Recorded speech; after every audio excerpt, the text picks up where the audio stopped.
I never planned to keep my success a secret. Standing outside my childhood home on a chilly New Year's Eve in Denver, watching frost settle on my tailored wool coat, I thought about how different everything might have been if my family had believed in me, even once.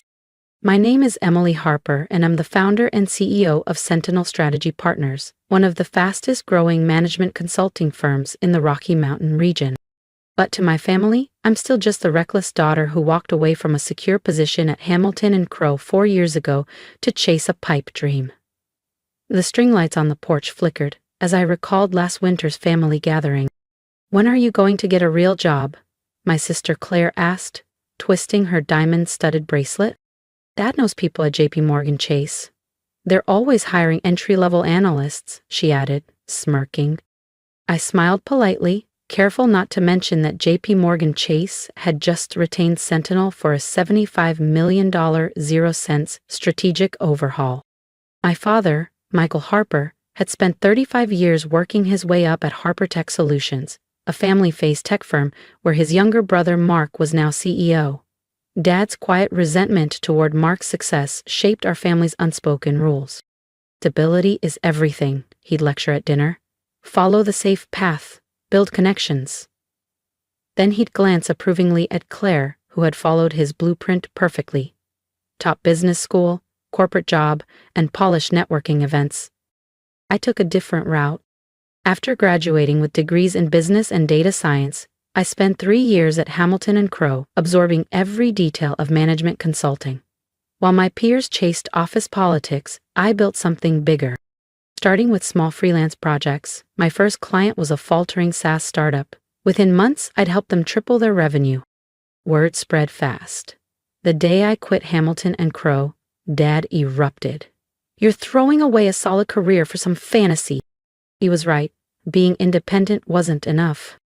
So, I founded Sentinel Strategy Partners, named for the vigilant guardian. To keep things discreet, I hid my name behind layers of holding companies.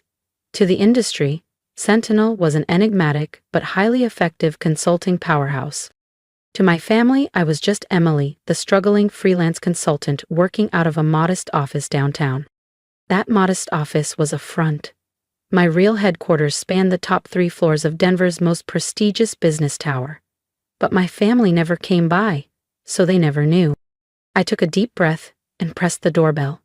My mother opened, her smile flickering briefly before settling into her usual worried expression. "Melise, sweetheart, we were beginning to think you wouldn't come." She pulled me into a quick hug and whispered, "Uncle Mark is here with the board members. Try not to mention your consulting work." Inside, the house was buzzing. Family, business associates, and Uncle Mark's influential friends filled every room. Claire held court near the fireplace, flashing her engagement ring to a captivated group. Her fiancé, Jason, a junior exec at Harper Tech Solutions, hovered nearby, looking important. "Emily," my father's voice boomed from across the room. He'd clearly had a few drinks. "Come meet Bob Warren from Apex Enterprises.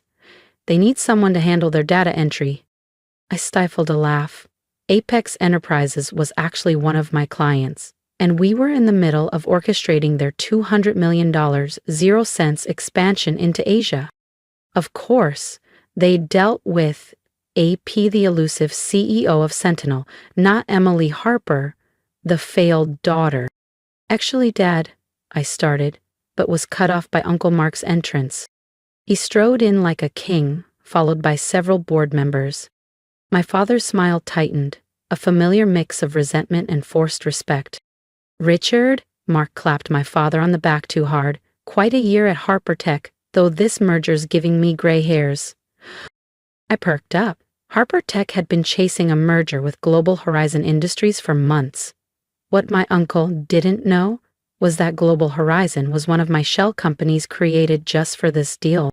"You know Mark," Dad said, shooting me a warning glance. "Emily does some consulting. Maybe she could—" "Consulting?" Mark snorted. "We need real solutions. We're working with the best, Sentinel Strategy Partners. But their CEO is impossible to meet, very mysterious." I sipped my wine, hiding my smile.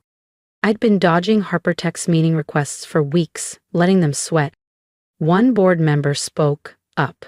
Has anyone set up that meeting with AP? The Global Horizon deadline's coming fast. Not yet, Mark growled. But they'll have to meet with us eventually. We're Harper Tech after all. I couldn't help myself. Maybe they're not impressed by the name. The room fell silent. My father's face darkened.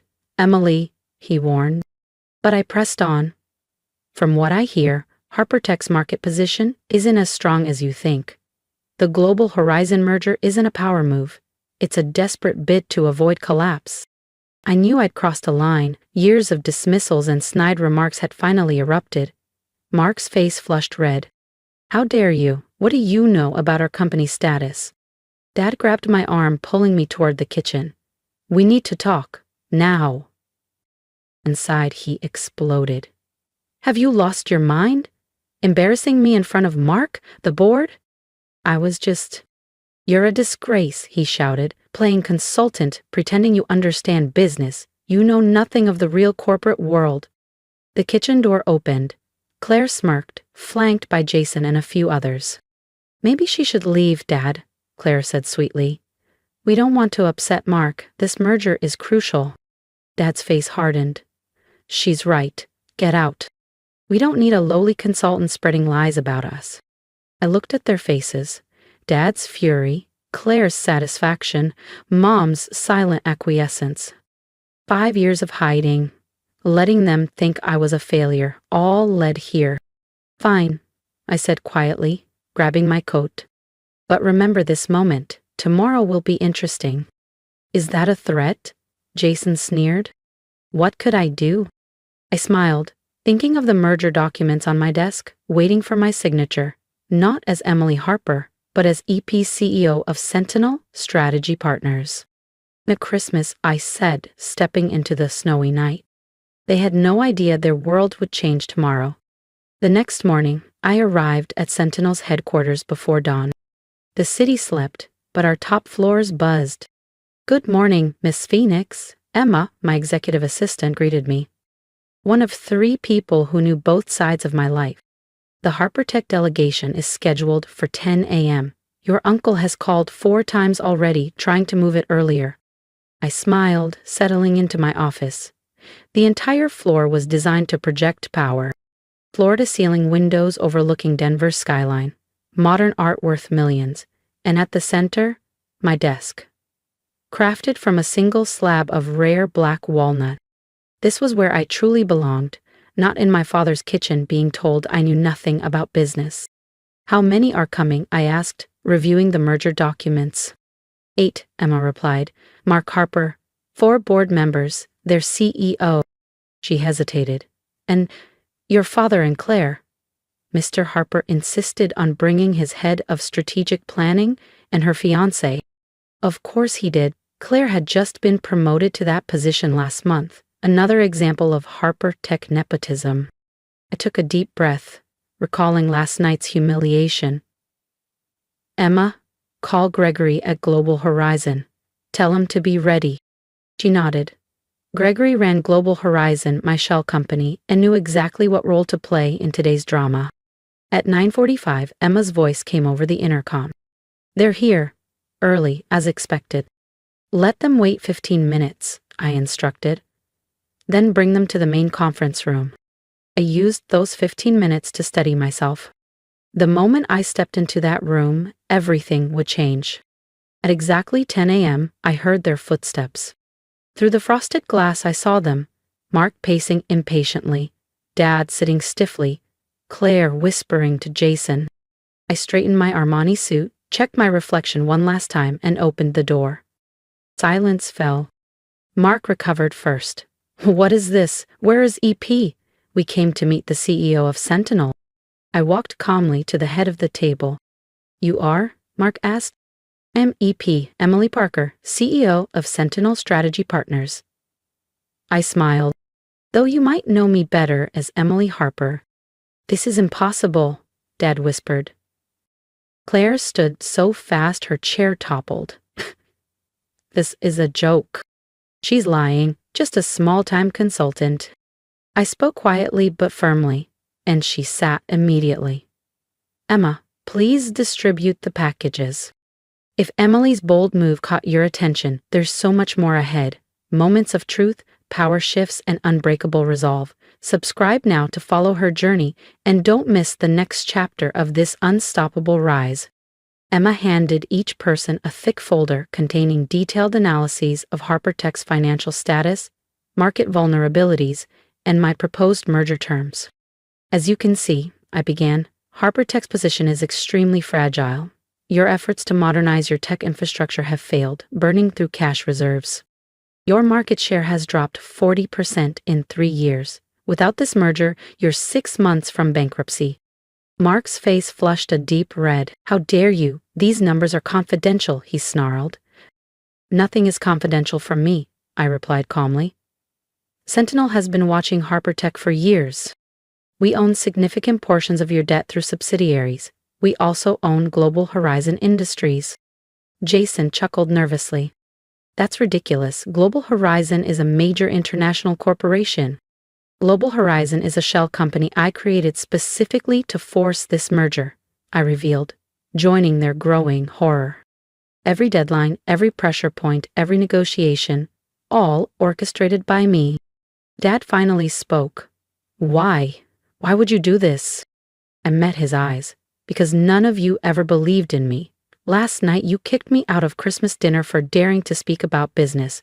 Well, now I'm speaking. I pressed a button. The room's screens lit up with more financial data. HarperTech needs this merger to survive, but it will happen on my terms. The entire current board will resign. That's outrageous, Mark slammed his hand on the table. We'll never agree. Then HarperTech will collapse. Your choice. Chaos erupted. Mark threatened legal action. Claire burst into tears. Board members whispered frantically. Dad sat stunned, staring at me, as if seeing me for the first time. Finally, Mark sighed. What are your terms? I laid out my conditions. Full restructuring, new management, and an end to nepotism. Claire and Jason will be removed from their positions, all future hires based on merit. You can't do this, Claire sobbed. Dad, tell her. But Dad said nothing. He knew I could. And would. As they left, Dad lingered. Emily. You should go, Dad. Emma will escort you. He looked 10 years older. I was wrong about you. So wrong. Yes, I said simply. You were, I said softly. Merry Christmas. After they left, I stood by my office window, watching Denver's city lights flicker on as dusk settled. Emma appeared, holding a glass of champagne. Congratulations, she said quietly, though I suspect this isn't over. She was right. This was just the beginning. My family now knew who I really was, but they had no idea what I was truly capable of. Tomorrow would bring new challenges. Restructuring HarperTech, handling the press, managing fallout. But for now, I savored the moment. The little consultant they'd dismissed at Christmas now controlled their fate. Sometimes, revenge doesn't need to be loud or dramatic. Sometimes it just needs to be perfectly, professionally executed. I raised my glass to my reflection. Merry Christmas. The weeks after the merger meeting became a whirlwind of change. News of my true identity spread like wildfire. The mysterious CEO revealed the billion-dollar family secret. The media devoured the story. I sat reading another headline. Emily Harper, the woman who built an empire while her family thought she was failing. My phone buzzed. Another message from Claire, number 10 this week. I deleted it, unread. Phoenix, Emma called softly at my door. The transition team awaits your final approval on the HarperTech restructuring. The past month had been brutal for my family. Uncle Mark resigned publicly after a failed court challenge, exposed for his mismanagement. Dad took early retirement, unable to work under his daughter's leadership. Claire and Jason were the most dramatic, ousted and then launching a social media smear campaign against me. It backfired when journalists revealed their nepotism nearly bankrupted HarperTech. Your mother is here, Emma said quietly from the lobby. I paused, surprised. Mom hadn't reached out since the merger. Minutes later, she entered, looking small and uncertain in my world of power. Her eyes widened, drinking in the expensive art and symbols of success she never saw before. "Emily," she began, twisting her hands nervously. "This is quite an office," Mom said, settling heavily into a visitor chair. "What do you want, Mom?" She sighed. "Your father's not well. The stress. He's barely sleeping, barely eating. Olivia's engagement ended. Marcus left her after losing his position. The family is falling apart." I kept my expression neutral. "That's unfortunate, but business decisions can't be made based on family drama. Harper Tech is already improving under new leadership." "I'm not here about the business," she said softly. "I'm here to understand. Watching you work so hard all these years, thinking you were struggling, why didn't you tell us?" I laughed, but it wasn't a happy sound. "Tell you? Every achievement I had was dismissed. When I made my first million, you were too busy celebrating Claire's promotion to notice I bought a new car. When I acquired my first major company, you told me to apply for an entry-level job at Harper Tech." "We were trying to help," she said. "No," I cut her off. "You were trying to force me into your narrow idea of success." "Did you know," I continued, "while you mocked my little consulting business, I was building one of the largest firms in the country? The daughter you pitied is now worth more than the entire Harper family combined." Tears welled in her eyes. "We were wrong. So wrong. But, Emily, we're still family." "Family?" I stood and walked to the window. "Last Christmas, you watched silently as they threw me out. You had years to stand up for me. You chose not to. Can't we try to fix this?" I turned. "Harper Tech will be fixed. The company will thrive under professionals. But the family? That's not something I'm ready to fix. Emma will show you out," I said firmly. "Goodbye, Mom." Later that evening, Emma brought the final document. The last piece of the Harper Tech restructuring. Once you sign, the transformation is complete. I looked down at the paper. A formal dissolution of all family ties and company management. No more Harpers in power. The end of an era. As I raised my pen to sign, I remembered something my grandmother told me years ago before she passed. "Success isn't just about proving others wrong, Emily. It's about proving yourself right." I'd done just that. Built something remarkable while they weren't watching. Their opinions no longer mattered. I signed the document. 6 months later, Harper Tech stock had doubled under new leadership. Messages from family flooded in. Some angry, others desperate to reconcile. I ignored them all. Then one day, a different message arrived, from my cousin Sophie, Mark's youngest daughter. Unlike the rest, Sophie never mocked me. She quietly climbed the tech startup ladder, facing the same dismissals I had. "I don't want anything," her message read. "Just wanted you to know you inspired me. Seeing you be yourself gave me courage. I'm starting my own company. Not asking for help, just sharing." For the first time since Christmas, I smiled at a family message. "Emma," I said, "set up lunch with Sophie Mitchell, but not as family, as an investor supporting real talent. Sometimes success isn't about grand revenge or humiliation. Sometimes it's about lifting others free from the chains that once bound you." I'd built an empire quietly, not just for power, but to prove success needs no one's permission. And looking out over Denver, I knew this was just the beginning. The little consultant they dismissed had taken control of her destiny. That was worth more than any merger.